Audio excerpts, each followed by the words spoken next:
The sound of the sun was considered by most ancient religions as the most sacred sound of the universe.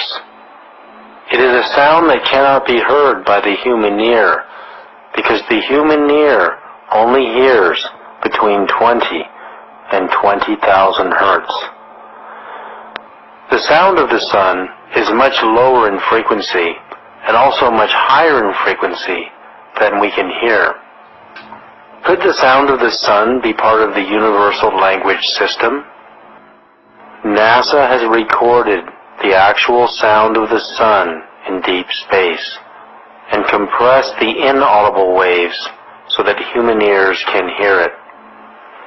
If we listen to the sound, we can hear and feel a deep vibration.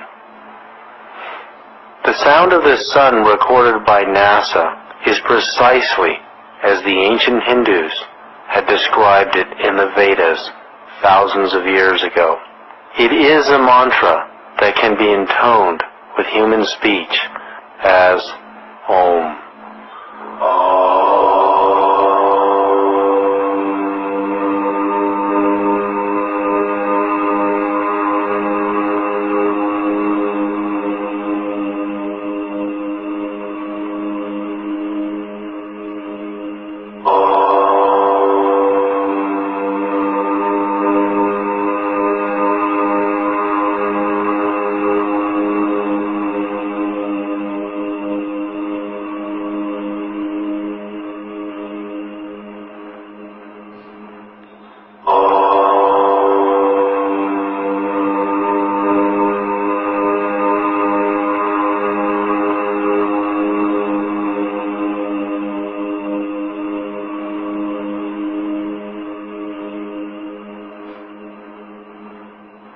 In the 6th century BC, Pythagoras also heard the sound of the sun and described it as a deep resonant hum with higher frequencies blended into it.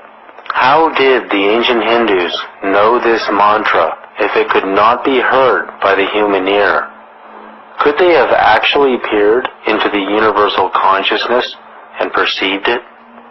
As human language and the language of nature cannot travel faster than the speed of sound as a sound wave, language as information can travel at the speed of light and beyond by entangling itself on more subtle energies.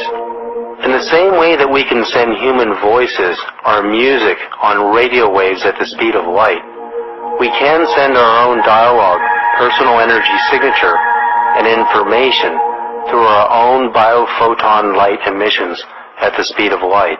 While the speed of light is useful to communicate within the solar system, it cannot take us far beyond it in any reasonable amount of time. In this way,